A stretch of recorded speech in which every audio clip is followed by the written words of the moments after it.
Hello and welcome to Stitching Tale, a podcast about all things sewing, plus what it's really like to run a sewing business. I am Johanna Lundström. And I am Malena Hjerpe. And today we're going to talk about something that we all encounter sooner or later, usually sooner, because just after you've started to cut out your fabric, you need to figure out what's the best way of marking things. And when we talk about marking, of course, we talk about notches, darts, maybe seam lines, pleats. I mean, there's so many things on those cut pieces, right, that we need to mark it. Pockets, yeah. It's a tricky thing. I realized that when I thought about doing this episode, I mean, that's actually a pretty interesting and sometimes difficult problem to solve, because different fabrics have different properties. So you have to think a little bit about picking the right way of doing things, and of course also your preferred way. So I'm really curious, Malena, do you have a preferred way of marking things on fabric? Well, I do, and also I'm gonna add, if the pattern doesn't have seam allowance, right, do you need to mark the seam allowance as well, or how? I mean, you can do that in a different way as well. But my preferred method is I usually use tailor's chalk. Do you say chalk? Yes, I'm holding this up. Is this? Exactly. Yeah, I have. Is that one that like sprinkles out a small powder when you roll it on the fabric? Exactly. So what I'm holding up now, if you're not watching the video version, which I definitely recommend for this episode, what I'm holding up now is a plastic container with chalk, and then there's a small opening with a little bit of tagged, what do you call it, like a little wheel, that when you push the fabric down, you push it down to the fabric and you roll that little wheel, a small amount of chalk is distributed and forming a line or something like that. I never tried that. It's on my wish list. I only have like the old-fashioned like squared like crayon chalks that you draw right with the soft corners, right? Exactly. That gets dried every now and then you need to. I usually use the like. Not the sharp edge of the scissor, but just to peel off the dry layer so you can actually draw with it again. And I have a couple of different colors because, I mean, obviously if you have white, you can't use white chalk, then you want blue or yellow or something else so you can actually see it. So that's usually my preferred method. Notches, I always just cut with a scissor, like cut through half the seam allowance or something, not all the way through the seam allowance, because obviously then you can get a hole just along your seam, but roughly half the seam allowance I cut them, just because that's the quickest way, I think, when I work. What are your preferred methods? Those are similar to yours. I would say that for notches, I always use clipping unless the fabric is very delicate. For instance, if I'm working with a very delicate knit and the seam allowance is quite shallow, then it's a better idea to use some other options, which I would definitely talk about in this episode. But in general, with woven, where there's a decent seam allowance, I always cut. I find that the fastest, and also it's it doesn't, there's always a risk when you're using chalk and things like that before you start sewing it will rub off. You will usually, we're going to talk about that too. There are basically two problems with using chalk. One is that it rubs off too easily, and secondly that it doesn't rub off at all and gets stuck in the fabric and causes permanent stains. So hence why I like clipping as the most reliable source for marking. And just like you, some type of tracing tool for darts, for instance. But when it comes to pleats and the folding lines of darts, again, I just use clipping. I don't do marking there as well, because I try to clip as much as I possibly can just to avoid those common issues that do come with chalk. Yeah, it's always a little bit scary when you mark bust dart, for example, when you're drawing on the fabric, that is it gonna go away completely? Usually the chalk is pretty, I mean, good it disappears, especially after wash. And there are also marking pens, and I haven't tried them myself, but you can actually draw on the fabric, and that will disappear when you wash it or when the fabric gets wet. Obviously, always do a test, because different fabric, different fibers might react to it differently. So I would use it with caution, especially on light fabric that are a little bit transparent or see-through. Then obviously things will show extra easily. So there I would be super careful. But yeah, it's very basic. Chalk and scissors, that's my basic go-to. And to be honest, sometimes if I draw on the inside of the fabric, darts for example, and it is a little bit thicker fabric, I might just use whatever pencil I got if I know that this is not going to show through the fabric, and maybe drawing a little bit more on the inside of where the seam will actually be. I just use whatever I got handy. But obviously I do it when I know that the fabric will be able to handle this. So be a little bit cautious, absolutely. Yeah, don't take our word for it that it's going to work out any time. But I'm happy that you say that. I've definitely done this myself too. There is this I think it's like pastel pens or aquarelle pens or something like color pens that you can use as well. They stick quite nicely on the fabric. Again, especially if it's a heavier fabric that there's no risk of showing through. I have also been prone to use, just artist pens in general, and even regular thicker crayons I use as well, like those wax crayons. Again, it depends on what you're doing and if the seam is going to be enclosed, and so we can be a little bit scrappy here, yeah, for sure. So you don't have to feel like you have to go out and buy a ton of different marking tools when you just get started. And but which brings me to my point, because before we were recording this episode, I frantically ran around my sewing studio, and I do realize that I have a marking hoarder problem because really? I think I have like 5 different tools, and I couldn't even find a couple of those, so they're probably somewhere hidden.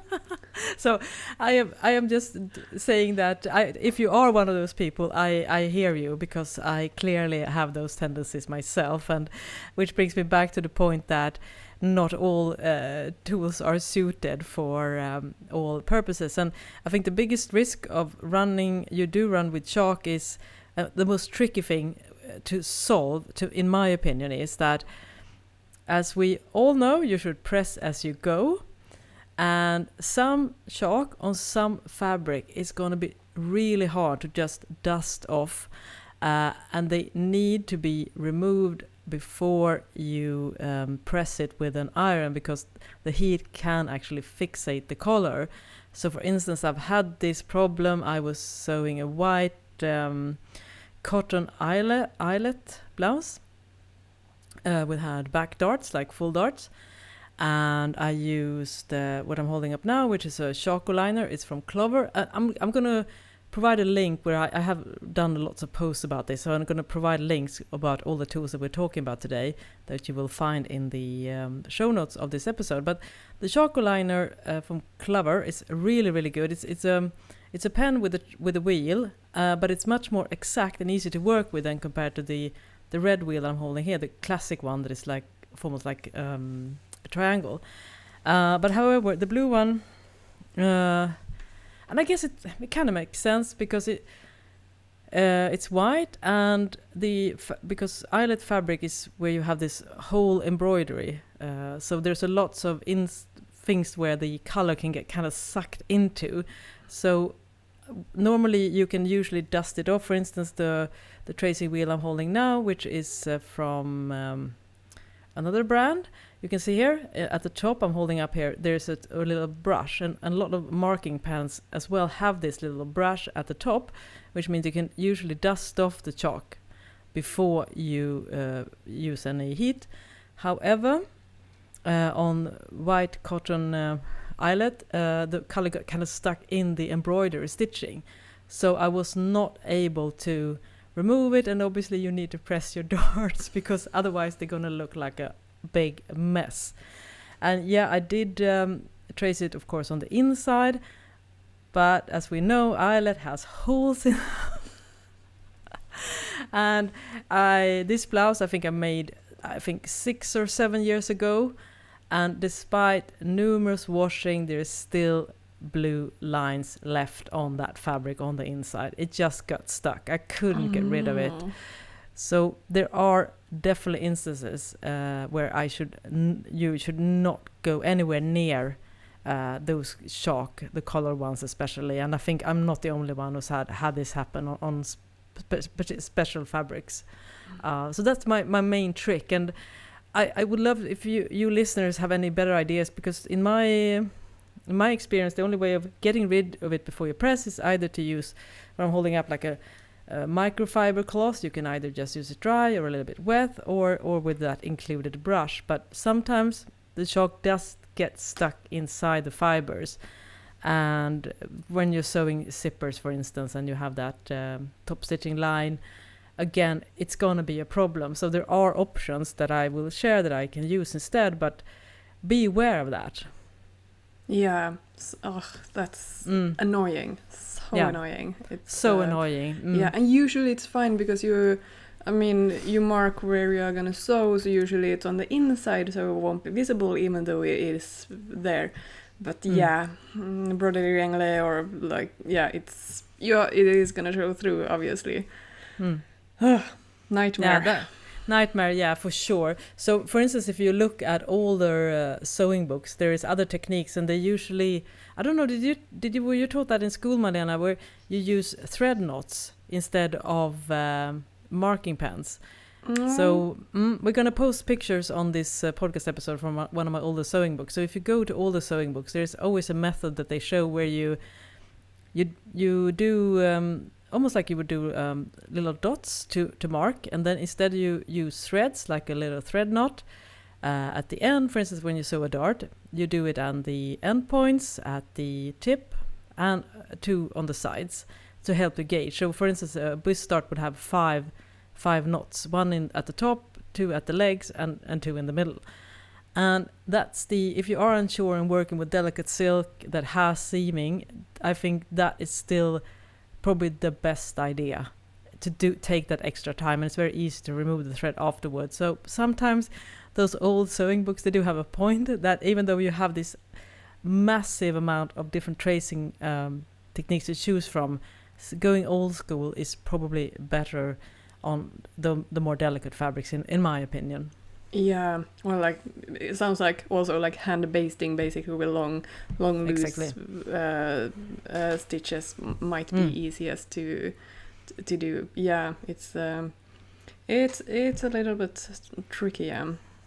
I actually, in school we learned where you have the tracing paper and then you had, what do you call that little thing with a wheel? Yeah, sporre, we call it. Sporre, yeah. It has a jagged round edge. So you put tracing paper between the fabric and the pattern sheet, and it's then basically you use chalk that on the pattern that when you push the wheel on, like you go along the bust dart, for example, it traces off that chalk onto the fabric. And I mean, it is really convenient. The same thing here. I mean, depending on fabric, it might get stains, so always be obviously careful about it. I think I would still do that because it's really convenient and you get very sharp like lines. Yeah. But I don't have any, so I usually when I do bust dart, for example, and I show this method in my Hazelhen T pattern that also has a bust dart version, I usually put down a needle at the tip of the bust dart. At the seam allowance, I just cut notches, and then at the tip, I put down a needle, and then fold basically it open and have a ruler. So I have where the needle is placed, and I can just draw a line from the notch to the bust dart tip on both legs, basically, using a chalk or whatever you want to draw it with. I mean, I feel like this method is not very like this is not how you really do it in school, but it's the quick way when you don't have the proper equipment to do it. So I was like, I'm going to show this method. This is what I do when I sew bust dart, because it's quick, it's easy, you use what you got at home, basically. You can do it in much more professional ways as well, but I want to show my my way of working. But obviously, I mean, do whatever method you think is working for you the best. Yeah, definitely. And to bring back to your initial point there of always doing a sample, I mean, had I done a sample on that eyelet English embroidery blouse and tried to press it, and then I've seen that, okay, this color is not, I'm not getting rid of this color if I use chalk, then I would have realized that and used another method, for instance, the one that you described, which is a favorite of mine as well, which I always do, for instance, when I'm sewing darts on knits as well, and we show different methods of that in our book, Fit for Knits as well, if you're curious.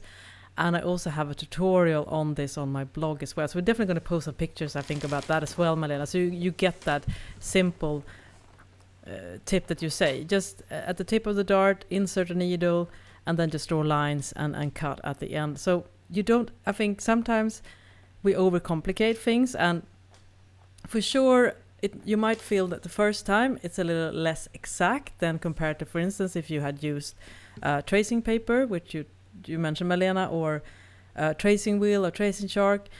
But with time you get better and better at gauging things, and I think that's the secret. So you don't have to do that minuscule detailed marking, because you will be able, with just the help of your eye. And another way also, if you're sewing those triangle darts, for instance, for bust, or which you use at the waist for a pant or a skirt as well, you can actually, another tip that we also show in the book is you can actually use the needle thread. If you start at the legs of the darts and then sew towards the tip, you can actually pull the thread strand of the dart and just align that slightly outside the needle. So if the dart isn't curved, say it's straight. It's more difficult, of course, when you're working with curved darts, that you have to be more careful about the marking. But if it's a straight one, you can actually sew that, and that will also help you gauge if you just pull that towards the tip of the dart, which is again, just keep it simple and trust that you actually have the eye of doing it. And with practice it's going to be easier. And I think a lot of us listeners are probably have sewn a few things before, and I think a lot of you have also sewn a lot of things before. So maybe it's time to be a little less make the process a little less cumbersome, like you suggest, Malena, because you're always so good about keeping things simple, I think, compared to me, which I have and I did bring out my tracing paper, which I of course have as well, and a tracing wheel. And you just have 3 things, and it works it works really well for you too, so there you go. Yeah, I mean, different method, different persons, whatever works for you, basically. Yeah. No, and then it's the only thing that I would say is a rule, or really keep this in mind, is do the markings before you remove the paper pattern from the fabric, because it doesn't make any sense to remove the pattern and then afterwards you need to put it back on again to the fabric and do all the markings or notches or pocket placements or bust darts, whatever. Do it at the same time as you are cutting it out. You do all the markings and notches and everything. It's just 100%. Such a much more easier working method compared to trying to put it back again and maybe it shifts a little bit, and it's that doesn't make any sense to me. 100%. You have to get into that habit for sure. Always mark it, because it's so easy, and the fabric will shift, and it's hard to get exact on both pieces as well if you're going to do it afterwards. And another tip here, and I think it's an interesting thing, especially when it comes to all the sewing pattern, the tissue pattern, at least I think pattern from North America, they usually have sometimes an outside triangle on the tissue, so where they show the notches. So it's And this is, of course, my brain. I'm sure if I read the instructions, I would have figured out. And I know we have lots of listeners in North America. Could you please explain how you do that? Do you cut an outside? First you have the seam allowance included, and then it's a triangle that goes outside. So on the pattern, there's a triangle outside the seam allowance. So efficiently, it's the tip of the triangle is over an inch, almost an inch away from the seam line where you finish it. So I'm curious, do you cut out that triangle, or do you remove it and cut or mark notches the way we explain it? So this is something I do not understand. Have you encountered this type of notch marking that I'm talking about? No, I haven't. I've seen like V, but then it has been like included within the seam allowance that I've seen. I mean, now that you mention it, I have seen it, that is pointing out as well. But I've always just assumed that the seam allowance is not included then. It just marks the notches there. But if it is first seam allowance and then the notch outside of the seam allowance, here I want to hear. Yeah, of course. I'm always saying, please don't take my word for it, because it's not a pattern that I do a lot, so I could be wrong, but I've definitely encountered, especially older tissue patterns. So we would love to hear your knowledge on this experience with this area, because it's definitely confusing, I think. If it's true the way I remember it. But I'm sure there's a method to that as well. But if you have that problem, that there is not an accessible space, because especially if the triangle goes outside, it's going to be really hard to get into the area where you actually need to mark it, which is on the actual seam allowance. So what I'm holding up now is something that is also used in the professional setting. It's as a pattern notcher. So it's basically a little tool that cuts out a couple of millimeters wide and maybe a quarter of an inch long notch. So I'm holding the pattern notcher up now, and now I'm also holding up a pattern from the waistband pattern from my Vida knit pants. And you can see, if you're watching the video version, you can see those little holes there. So I created a little snippet inside the seam allowance on the pattern, so it's very easy for me to access, regardless if I'm using a chalk or scissors. That makes it more accessible, and actually, it just makes it more exact. So I pretty much always notch my pattern, especially if you're, like these days, most, especially indie sewing patterns, even though if they come printed, they usually come printed on a heavier fabric, fabric. So many things to keep track of. So they're quite easy to notch. I guess if it's very thin tissue paper, it's going to be a little bit tricky because it's way more delicate. But what do you do, Malena, when you're trying to access the notch? Do you cut away, or just put the pen or a scissor underneath the notch, or what's your preferred method? I just cut through everything. Right, with my fabric scissors. Yes, I do. Paper, scissors, and fabric. That's a new game. Like, what's it called? I think there's lots of countries that say paper, rock, scissors. Paper, fabric, scissors. Yes, I mean, it is 5 millimeters. Like it is so small. I just cut them all at once. It does look so much more professional when you have that a little thing tool. Mean, it does look beautiful. And I also think that's really, really handy if you're, because when I print out a pattern, I mean, it's just regular pattern, like not too thick or anything. But when you have, for example, if you have a more sewing studio with like blocks and like patterns, then you usually don't touch your patterns in just like regular paper. You have them a little bit thicker, like almost like not cardboard, but like something in between. Like I think it's called really oak tag. The technical term is oak tag, I think, in English, but it's like sturdy brownish paper. I think. Exactly. And then those, I mean, your little tool there, I mean, then you kind of need that because it's so thick that you can't just cut through them everything. And also it keeps the pattern a little bit cleaner when you're working with it. So in that setting, yes, I would definitely use that thing as well. But no, I just I go rogue. Yeah. And it's working out for you, so who am I to judge? I'm just kidding. Yeah, I mean it's a good. I think I loved when we do this episode because we just keep it real.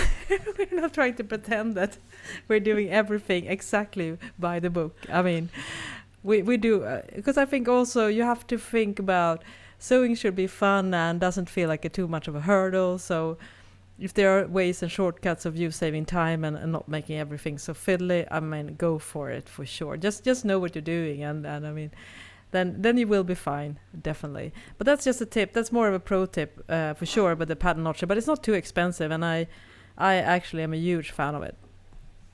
And I also mentioned in the beginning of this episode that sometimes, for instance, if you're cutting those loosely knitted sweater fabrics, for instance, so it's a knitted pattern, and there are lots of empty spaces in between. Cutting into that is probably not a good idea, and it's also not going to be quite visible. Using chalk might not stick because of the knitted uneven surfaces. So a tip that you could use, which I also show in the video that I've done about how to cut knits, is to use tape instead to mark, for instance. I mean, there are a few notches that are really important, and one of those notches that I don't think you should ever skimp is the notches at the sleeve and armhole, because you have to know where the shoulder seam and the when it's front and back, it's so easy to 100%, flip the sleeve by mistake. So if you're gonna notch something, you're gonna notch the sleeves, and then you can instead. What I'm holding up now is I think it's washi tape. Washi tape. Do you know what it is? I think it's just like a scrapbooking tape. It's the great thing about it is, apart from it has really cute colors. I'm holding out like grayish lilac right now. It's also very easy to remove. It sticks on the fabric, but it leaves no residue. So you could use this as well as an option on those hard to mark fabrics, especially if we're just talking about the notches. Those, and of course it's not going to work for long stretches for darts, for instance, but it will work really fine for loosely knitted garments and other delicate fabrics that you don't want to cut or mark with a pen. That's a good tip. What's your favorite method if you have, for example, I mean, darts, notches, I mean, those are quite easy to access because they are always at the edge of the pattern. But for example, if you have pockets, patch pockets or something, like it is basically in the middle of the pattern, how do you usually mark them? Yeah, so for instance, if I would do a curved patch pocket, for instance, or a pocket, a triangle, so many, those sharp corners of jeans pocket, for instance. I mean, so sorry, I'm having amnesia right now, but you know what I mean. Rounded, any type of patch pocket. What I do is I definitely like to mark them a little bit, and then you will have to mark on the right side of the fabric. So again, make sure that this is a fabric where it's easy to remove, and if worse comes to worse, also make sure that the lines are not too much outside, because then when you add the pocket you will be able to hide the lines. And I don't draw like the full pocket, I look for the corners. So if I do a rounded patch pocket, I place the pocket or the pocket piece, pattern piece, and then I just mark out the corners, and then I place that. So just tiny corners. I don't have to draw the entire line of the pocket. I think that's absolutely unnecessary. You just need a couple of spots. You can also use, I would say, 4 spots, maybe the lower corners and the 2 uppers. Then you will be good to go. Especially this is especially important, for instance, when you're making jeans. You want them to end up at the same place on both sides. You don't want to have one lower than the other one. I mean, if you're doing just one patch pocket on a shirt, for instance, that's not an issue. But yeah, tiny dots. You don't have to do a full line, just tiny dots, and try to make them as close and ideally a little bit underneath the patch pocket if you will not get rid of the residue. Yeah, that sounds so smart. And I think in this case is also one really easy method is to use the tracing paper, because then you can just like put in the paper in between and just do with the wheel. Then you don't have to like remove the patterns or anything. So that's a really easy method, I think. And if you have like pockets, like a pocket vent or something, if you have a jacket or trousers, you can also cut open the actual like the paper pattern and fold away the, how do you say, the seam allowance basically. Basically. So you basically cut it similar to a welt pocket, what you do, for instance. Yeah, right? for the shape. Yeah, and then you can easily more you have a access rectangle. Exactly. Because it is a little bit tricky, especially when you're doing it on the outside of the fabric. I mean, there are some instances where you have to do that. And I also like, as you mentioned previously, when you sew dart, at the tip of the dart, you just insert a regular sewing pin. You can use the same thing again. You can just insert pins where you want to place the other fabric piece, and you can use that as well if you don't want to mess with tracing paper or tailor's chalk. I use that sometimes as well. Again, it saves time to. It's not just as exact, but if for instance you could just push the pins from the reverse side up, and then you align whatever you need to align according to those pins. Yeah, it's a little trickier to reach those places, but it's so important to get those exactly right.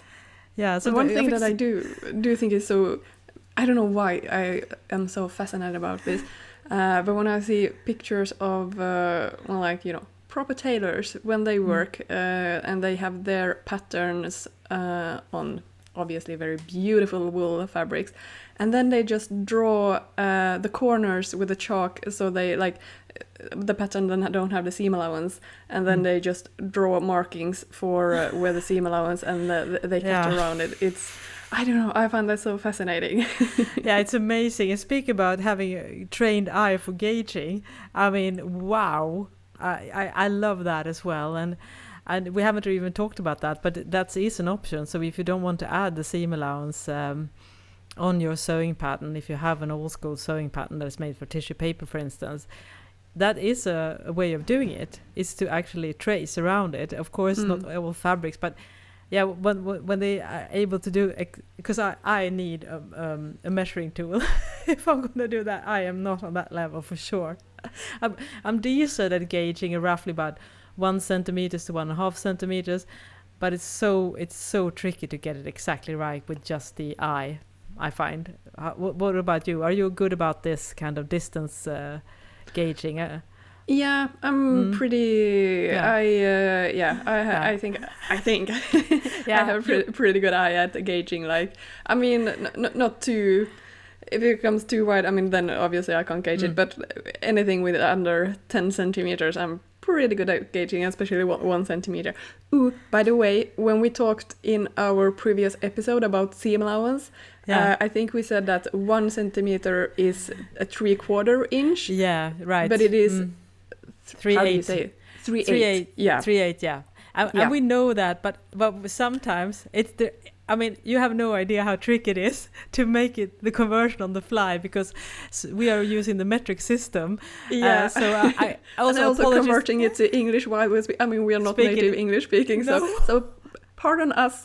Obviously, yes, 3/8 of an inch. And thank you for noticing that. I think I saw a comment on our recent YouTube video. Thank you for noticing that, and also apologies in advance in the future, because unfortunately it might happen again because. It's like the brain is working overtime when we're trying to keep all the things together. So I'm actually proud that we are able to, because I think we know 1/4 of an inch, that's about 5 to 6 millimeters. 3/8 of an inch is 1 centimeters. 5/8 inch is 1.5 centimeters, and 2.5 centimeter is 1 inch. Yeah, I mean that's why I would preferably use 3 centimeter as a hem.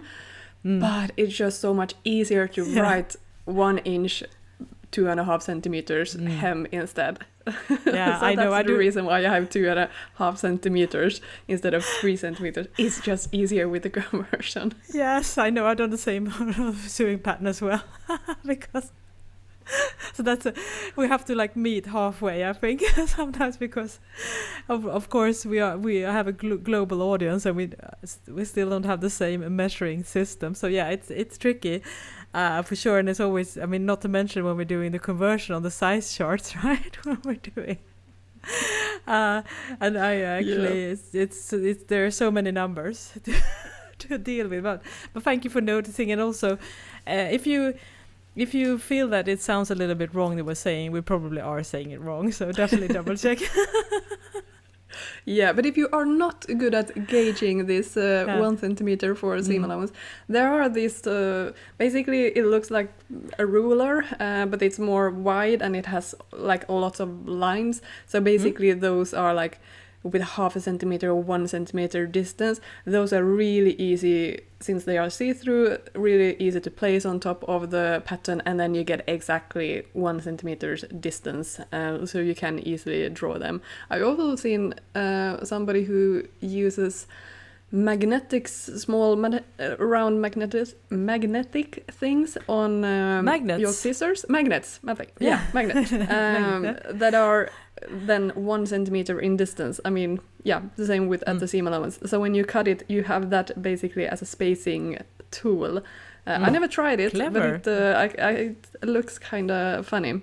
Cool. I always usually just wing it when I cut and gauge. And I also work mostly with either knitted fabric or more loose fitted woven fabric. So then if it's like 1 or 2 millimeters off here and there, it's not gonna make that big of a difference.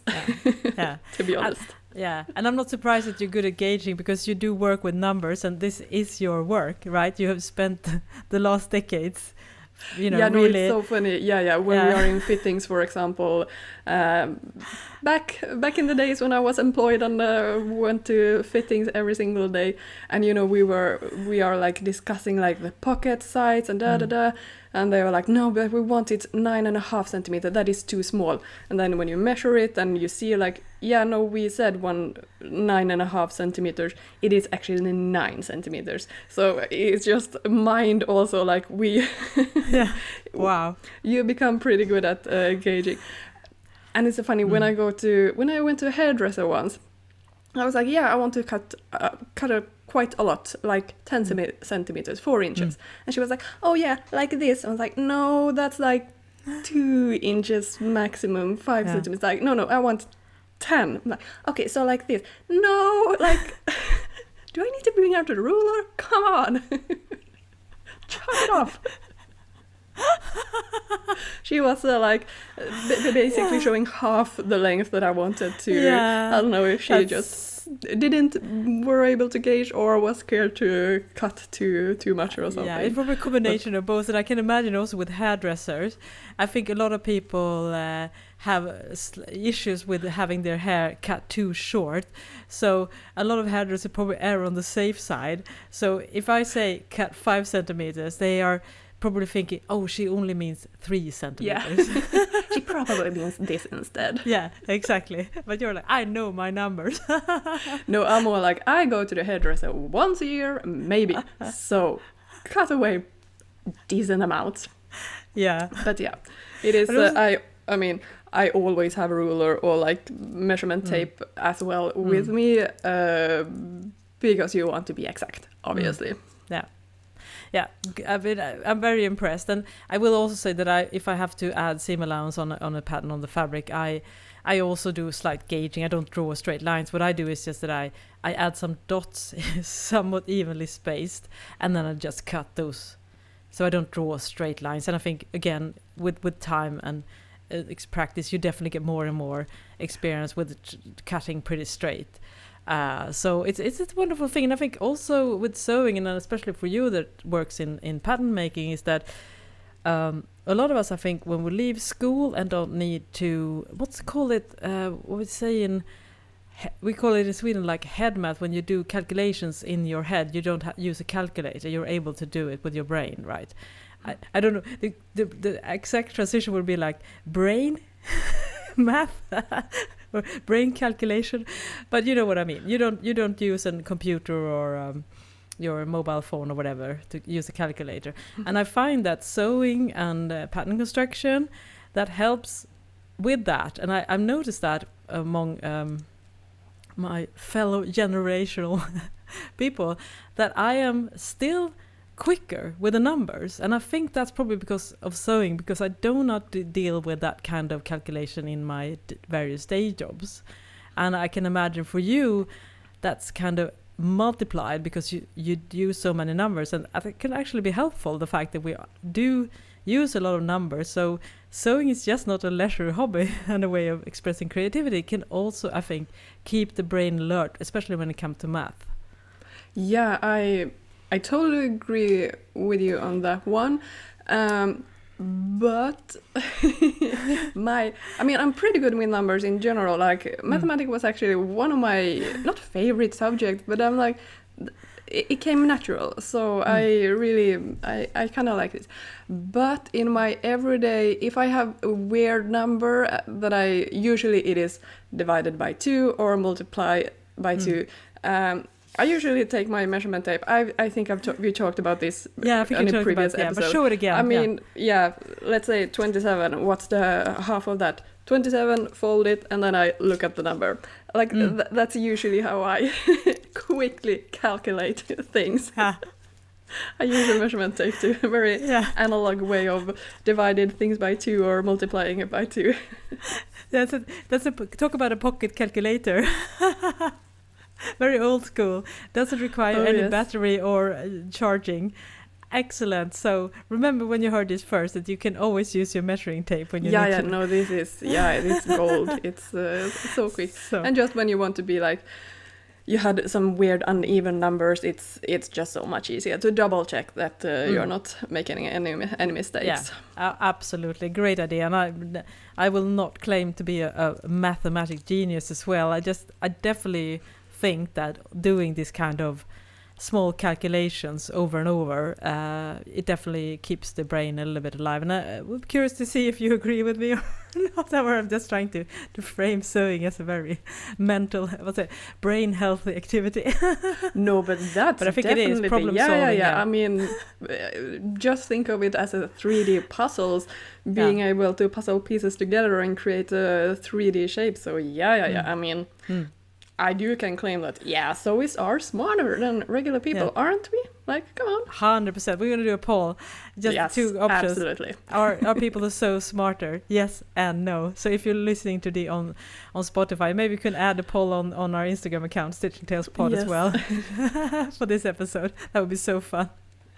I just wanted to bring back to the marking thing. Another where I don't think you need to use a pen or any tracing tool is if you're marking pleats. We haven't really talked about those, but pleats are usually folded at the edge, and maybe sometimes they are stitched down.